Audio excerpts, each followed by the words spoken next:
An ethnicity, or ethnic group, is a socially defined category of people who identify with each other based on common ancestral, social, cultural, or national experience. Membership of an ethnic group tends to be associated with shared cultural heritage, ancestry, history, homeland, language, or ideology, and with symbolic systems such as religion, mythology and ritual, cuisine, dressing style, physical appearance, etc. The largest ethnic groups in modern times can comprise hundreds of millions of individuals, and the smallest can be limited to a few dozen individuals. Larger ethnic groups may be organized into smaller sub-ethnic groups known as tribes, which over time may become separate ethnic groups themselves. Ethnic groups derived from the same historical founder population often continue to speak related languages and may be considered to be ethno-linguistic groups. Terminology: the term ethnic is derived from the Greek word a 1/4 I 1/2 I ethnos. The inherited English language term for this concept is folk, since the late Middle English period used alongside the Latinate people.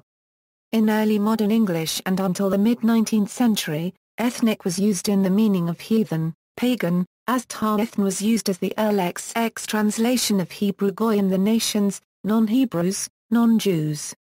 The Greek term in early antiquity could refer to any large group, a host of men, a band of comrades, as well as a swarm or flock of animals. In Classical Greek, the term took on a meaning comparable to the concept now expressed by ethnic group, mostly translated as nation, people. Only in Hellenistic Greek did the term tend to become further narrowed to refer to foreign, or barbarous nations in particular. In the 19th century, the term came to be used in the sense of peculiar to a race, people or nation, in a return to the original Greek meaning. The sense of different cultural groups, and in U.S. English racial, cultural or national minority group arises in the 1930s to 1940s, serving as a replacement of the term race, which had earlier taken this sense but was now becoming deprecated due to its association with ideological racism. The abstract ethnicity had been used for paganism in the 18th century, but now came to be expressed the meaning of an ethnic character. The term ethnic group was first recorded in 1935 and entered the Oxford English Dictionary in 1972. The term nationality, depending on context, may either be used synonymously with ethnicity, or synonymously with citizenship. The process that results in the emergence of an ethnicity is called ethnogenesis, a term in use in ethnological literature since about 1950. Definitions and conceptual history: ethnography begins in classical antiquity. After early authors like Anaximander and Hecataeus of Miletus, Herodotus in circa 480 BC laid the foundation of both historiography and ethnography of the ancient world. The Greeks at this time did not describe foreign nations but had also developed a concept of their own ethnicity, which they grouped under the name of Hellenes. Herodotus gave a famous account of what defined Greek ethnic identity in his day, enumerating shared descent, shared language, shared sanctuaries and sacrifices, shared customs. Whether ethnicity qualifies as a cultural universal is to some extent dependent on the exact definition used. According to Challenges of Measuring an Ethnic World, Science, Politics, and Reality, ethnicity is a fundamental factor in human life. It is a phenomenon inherent in human experience. Many social scientists, such as anthropologists Frederick Barth and Eric Wolf, do not consider ethnic identity to be universal. They regard ethnicity as a product of specific kinds of intergroup interactions, rather than an essential quality inherent to human groups. According to Thomas Hill and Erickson, the study of ethnicity was dominated by two distinct debates until recently. One is between primordialism and instrumentalism. In the primordialist view, the participant perceives ethnic ties collectively, as an externally given, even coercive, social bond. The instrumentalist approach, on the other hand, treats ethnicity primarily as an ad hoc element of a political strategy, used as a resource for interest groups for achieving secondary goals such as, for instance, an increase in wealth, power or status. This debate is still an important point of reference in political science, although most scholars' approaches fall between the two poles. The second debate is between constructivism and essentialism. Constructivists view national and ethnic identities as the product of historical forces, often recent, even when the identities are presented as old. Essentialists view such identities as ontological categories defining social actors, and not the result of social action. According to Erikson, these debates have been superseded, especially in anthropology, by scholars' attempts to respond to increasingly politicized forms of self-representation by members of different ethnic groups and nations. This is in the context of debates over multiculturalism in countries, such as the United States and Canada, which have large immigrant populations from many different cultures, and post-colonialism in the Caribbean and South Asia. Weber maintained that ethnic groups were Kawunkort and Slich because they were based on a subjective belief in shared Gemeinschaft. Secondly, this belief in shared Gemeinschaft did not create the group. The group created the belief. Third, group formation resulted from the drive to monopolize power and status. This was contrary to the prevailing naturalist belief of the time, which held that socio-cultural and behavioral differences between people stemmed from inherited traits and tendencies derived from common descent, then called race. Another influential theoretician of ethnicity was Frederick Barth, whose Ethnic Groups and Boundaries from 1969 has been described as instrumental in spreading the usage of the term in social studies in the 1980s and 1990s. Barth went further than Weber in stressing the constructed nature of ethnicity. To Barth, ethnicity was perpetually negotiated and renegotiated by both external ascription and internal self-identification. Barth's view is that ethnic groups are not discontinuous cultural isolates, or logical a prioris to which people naturally belong. He wanted to part with anthropological notions of cultures as bounded entities, and ethnicity as primordialist bonds, replacing it with a focus on the interface between groups. Ethnic Groups and Boundaries, therefore, is a focus on the interconnectedness of ethnic identities. Barth writes, "A categorical ethnic distinctions do not depend on an absence of mobility, contact and information, but do entail social processes of exclusion and incorporation whereby discrete categories are maintained despite changing participation and membership in the course of individual life histories." In 1978, anthropologist Ronald Cohen claimed that the identification of ethnic groups and the usage of social scientists often reflected inaccurate labels more than indigenous realities. The named ethnic identities we accept, often unthinkingly, as basic givens in the literature are often arbitrarily, or even worse inaccurately, imposed. In this way, he pointed to the fact that identification of an ethnic group by outsiders, for example anthropologists, may not coincide with the self-identification of the members of that group.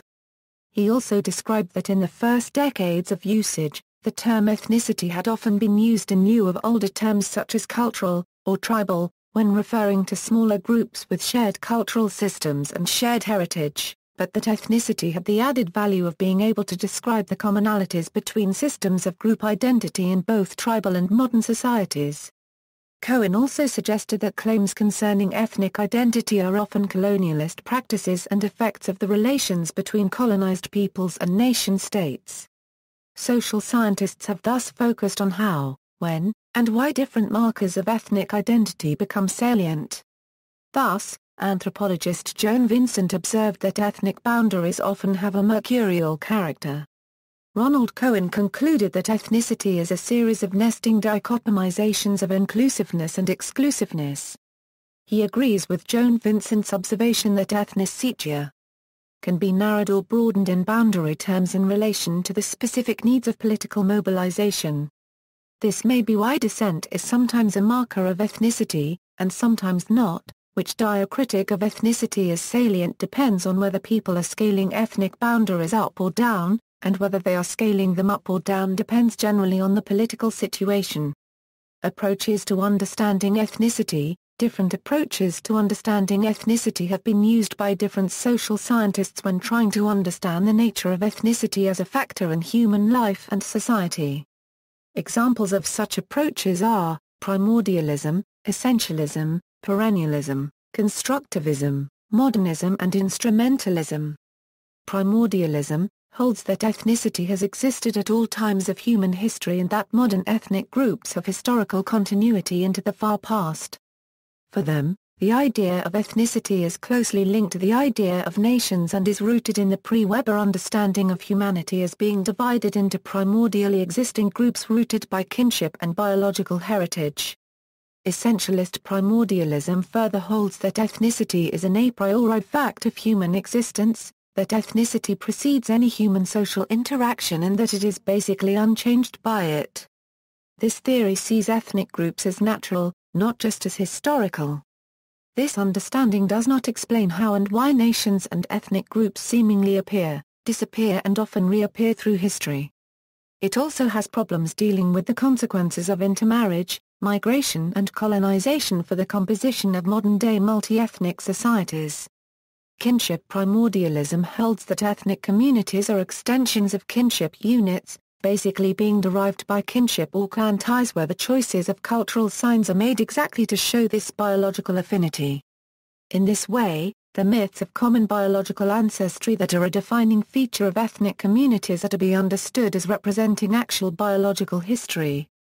A problem with this view on ethnicity is that it is more often than not the case that mythic origins of specific ethnic groups directly contradict the known biological history of an ethnic community. Geertz's primordialism, notably espoused by anthropologist Clifford Geertz, argues that humans in general attribute an overwhelming power to primordial human givens such as blood ties, language, territory, and cultural differences. In Geertz's opinion, ethnicity is not in itself primordial but humans perceive it as such because it is embedded in their experience of the world.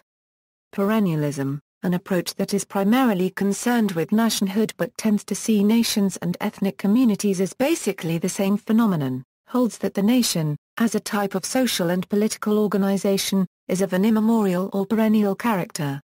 Smith distinguishes two variants, continuous perennialism, which claims that particular nations have existed for very long spans of time, and recurrent perennialism, which focuses on the emergence, dissolution and reappearance of nations as a recurring aspect of human history.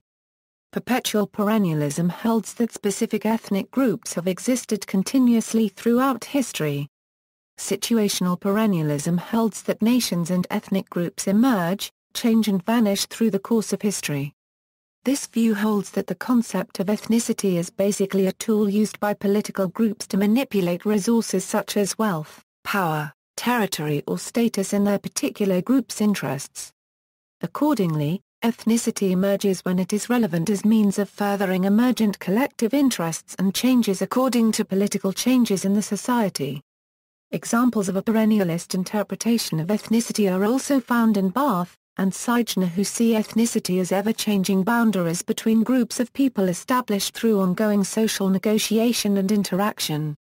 Instrumentalist perennialism, while seeing ethnicity primarily as a versatile tool that identified different ethnic groups and limits through time, explains ethnicity as a mechanism of social stratification, meaning that ethnicity is the basis for a hierarchical arrangement of individuals. According to Donald Noel, a sociologist who developed a theory on the origin of ethnic stratification is a system of stratification wherein some relatively fixed group membership is utilized as a major criterion for assigning social positions. Ethnic stratification is one of many different types of social stratification, including stratification based on socio-economic status, race, or gender. According to Donald Noel, ethnic stratification will emerge only when specific ethnic groups are brought into contact with one another, and only when those groups are characterized by a high degree of ethnocentrism, competition, and differential power. Ethnocentrism is the tendency to look at the world primarily from the perspective of one's own culture, and to downgrade all other groups outside one's own culture. Some sociologists, such as Lawrence Bobo and Vincent Hutchings, say the origin of ethnic stratification lies in individual dispositions of ethnic prejudice, which relates to the theory of ethnocentrism. Continuing with Noel's theory, some degree of differential power must be present for the emergence of ethnic stratification. In other words, An inequality of power among ethnic groups means they are of such unequal power that one is able to impose its will upon another. In addition to differential power, a degree of competition structured along ethnic lines is a prerequisite to ethnic stratification as well. The different ethnic groups must be competing for some common goal, such as power or influence, or a material interest, such as wealth or territory. Lawrence Bobo and Vincent Hutchings proposed that competition is driven by self-interest and hostility, and results in inevitable stratification and conflict. Constructivism sees both primordialist and perennialist views as basically flawed, and rejects the notion of ethnicity as a basic human condition. It holds that ethnic groups are only products of human social interaction, maintained only insofar as they are maintained as valid social constructs in societies. Modernist constructivism correlates the emergence of ethnicity with the movement towards nation-states beginning in the early modern period. Proponents of this theory, such as Eric Hobsbawm, argue that ethnicity and notions of ethnic pride, such as nationalism, are purely modern inventions, appearing only in the modern period of world history. They hold that prior to this, ethnic homogeneity was not considered an ideal or necessary factor in the forging of large-scale societies. Ethnicity is an important means by which people may identify with a larger group. Many social scientists, such as anthropologists Frederick Barth and Eric Wolf, do not consider ethnic identity to be universal. They regard ethnicity as a product of specific kinds of intergroup interactions, rather than an essential quality inherent to human groups. Processes that result in the emergence of such identification are called ethnogenesis.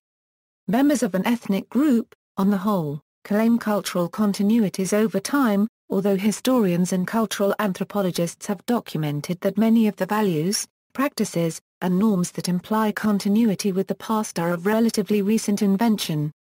Ethnic groups differ from other social groups, such as subcultures, interest groups or social classes, because they emerge and change over historical periods in a process known as ethnogenesis, a period of several generations of endogamy resulting in common ancestry.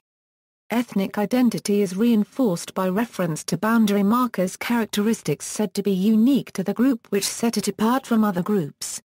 Ethnicity and nationality. In some cases, especially involving transnational migration, or colonial expansion, ethnicity is linked to nationality. Anthropologists and historians, following the modernist understanding of ethnicity as proposed by Ernest Gellner and Benedict Anderson, see nations and nationalism as developing with the rise of the modern state system in the 17th century.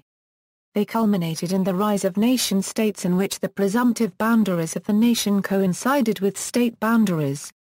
Thus, in the West, the notion of ethnicity, like race and nation, developed in the context of European colonial expansion, when mercantilism and capitalism were promoting global movements of populations at the same time that state boundaries were being more clearly and rigidly defined.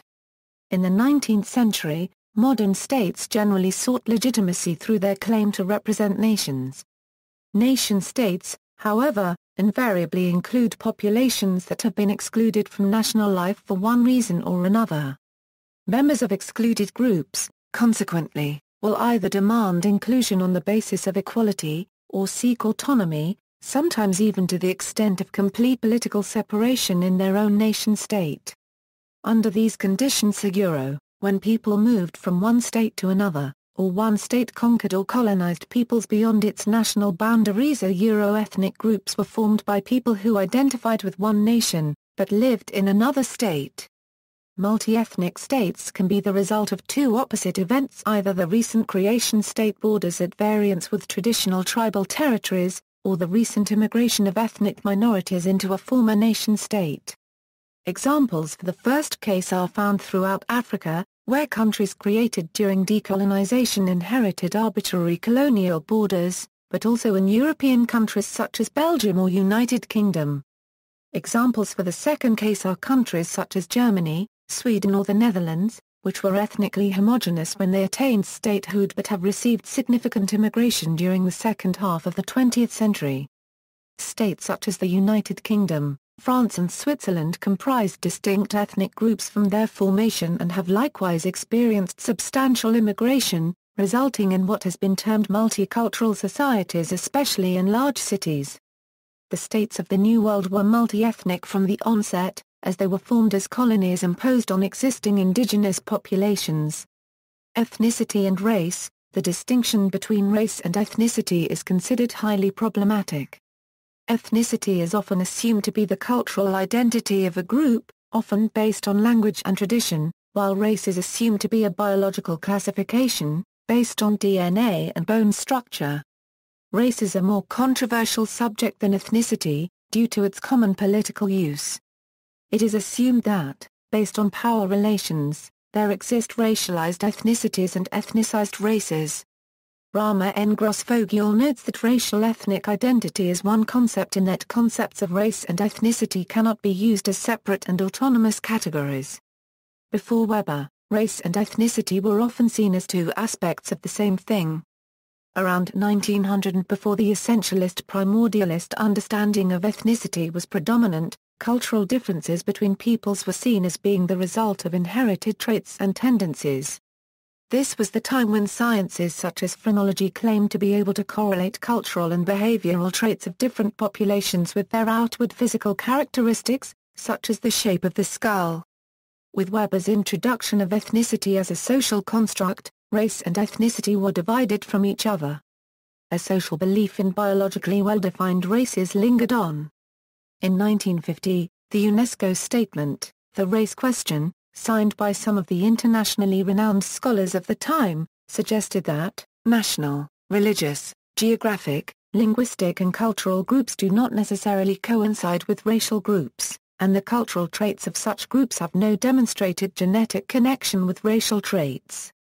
Because serious errors of this kind are habitually committed when the term race is used in popular parlance, it would be better when speaking of human races to drop the term race altogether and speak of ethnic groups.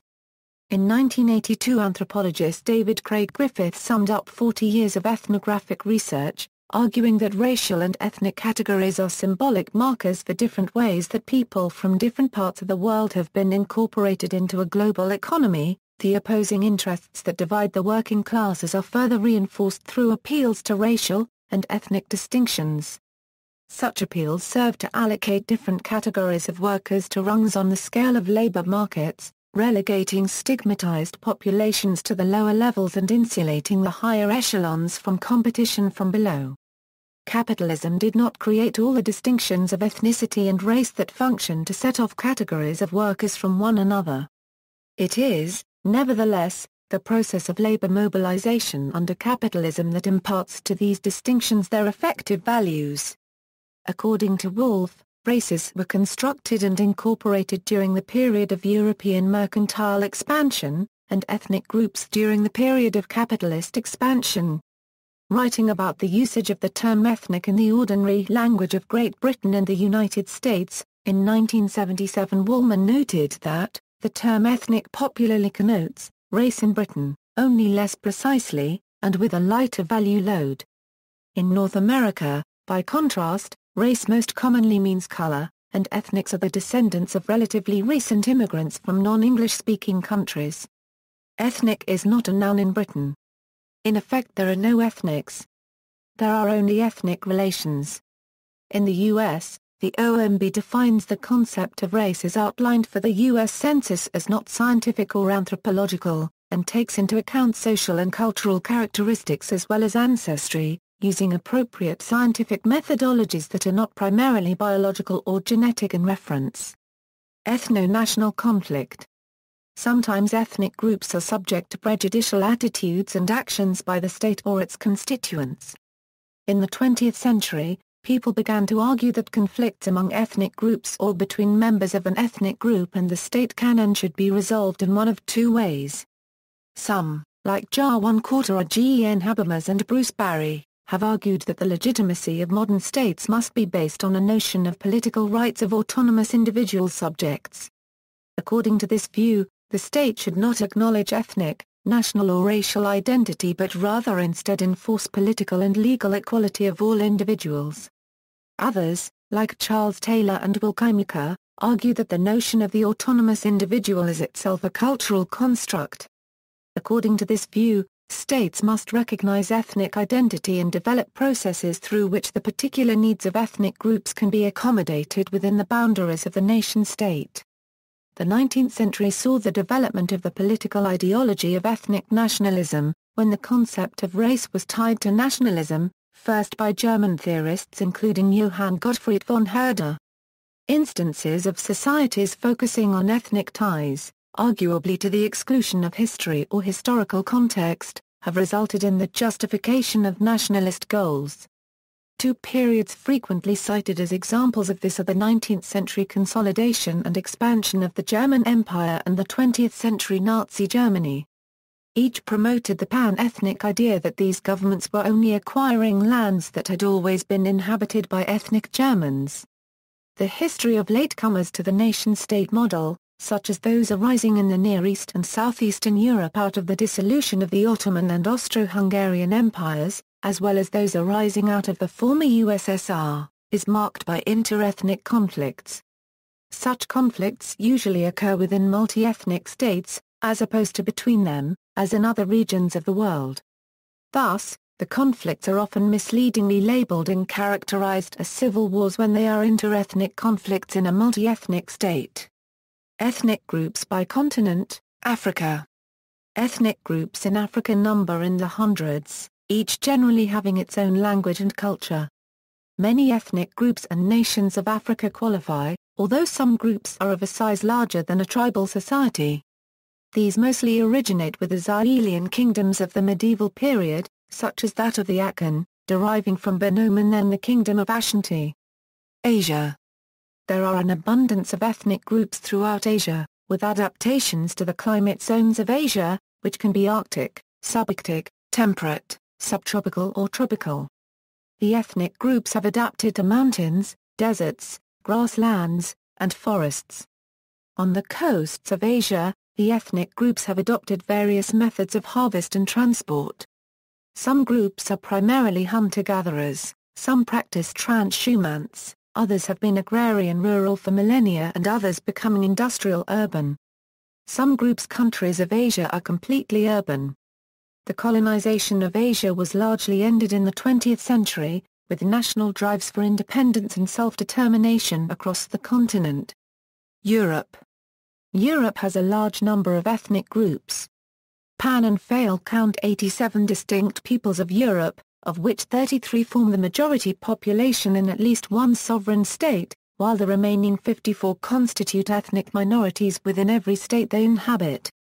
The total number of national minority populations in Europe is estimated at 105 million people, or 14% of 770 million Europeans.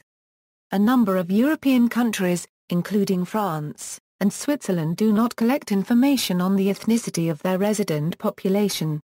Russia has numerous recognized ethnic groups besides the 80% ethnic Russian majority. The largest group are the Tatars, 3.8%. Many of the smaller groups are found in the Asian part of Russia. North America. South America. See also. References.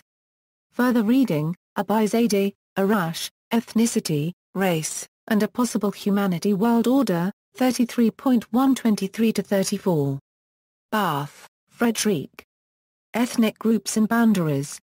The Social Organization of Culture Difference, Oslo, Universitetsforlaget, 1969, Beard, David and Kenneth Gloag. 2005. Musicology, The Key Concepts. London and New York, Routledge. Billinger, Michael S., Another Look at Ethnicity as a Biological Concept, Moving Anthropology Beyond the Race Concept, Critique of Anthropology 27, 15 €35. Cole, C.L. Nike's America/America's Michael Jordan, Incorporated Corporate Sport, Media Culture, and Late Modern America, Kameroff, John Allen Jean Kameroff 2009, Ethnicity Incorporated Chicago, Chicago Press. Darwin Kortenhaupt, Gerard, The Bewildering German Boundaries, in, Festschrift for P. M. Mitchell. Erickson, T. H. 1993. Ethnicity and Nationalism, Anthropological Perspectives, London, Pluto Press. Eysenck, H.J., Race, Education and Intelligence, Hartman, Douglas. Notes on Midnight Basketball and the Cultural Politics of Recreation, Race and At-Risk Urban Youth, Journal of Sport and Social Issues. 25, 339-366. Hayes Marv, R. ed. 2011. Managing Ethnic Diversity, Meanings and Practices from an International Perspective. Burlington, Vermont and Surrey, UK, Ashgate. Hobsbawm, Eric, and Terence Ranger, editors, The Invention of Tradition, Thomas Hill and Erickson. Ethnicity and Nationalism, Anthropological Perspectives, London, Pluto Press. Levinson, David, Ethnic Groups Worldwide, a ready referenced handbook, Greenwood Publishing Group, ISBN 978-1-57356-019-1. Merriam, A.P. 1959. African Music, Ina Bascom and M.J. Herskovits, Continuity and Change in African Cultures, Chicago, University of Chicago Press. Morales D'Ars, Enrique. Gabriel Aquino. And Michael Sletcher, Ethnicity, in Michael Sletcher, ed., New England. Omi, Michael and Howard Wynant. Racial Formation in the United States from the 1960s to the 1980s, Seeger, A. 1987. Waisuasing, A Musical Anthropology of an Amazonian People, Cambridge, Cambridge University Press. Seidner, Stanley S. Ethnicity, Language, and Power from a Psycholinguistic Perspective, Sider, Gerald, Lumbee Indian Histories. Smith, Anthony D. The Ethnic Origins of Nations. Blackwell, Smith, Anthony D. Nationalism and Modernism. A Critical Survey of Recent Theories of Nations and Nationalism. London, New York, Routledge. Smith, Anthony D. Myths and Memories of the Nation. Oxford University Press. U.S. Census Bureau State and County Quick Facts, Race. External links, Ethnicity at DMOZ, Ethnicity entry in the UCLA Encyclopedia of Egyptology, downloadable article, evidence that a West East mixed population lived in the Tarim Basin as early as the Early Bronze Age. Lee al. BMC Biology 2010, 815. BiomedCentral.com, Rian Ru, American Psychological Association's Office of Ethnic Minority Affairs.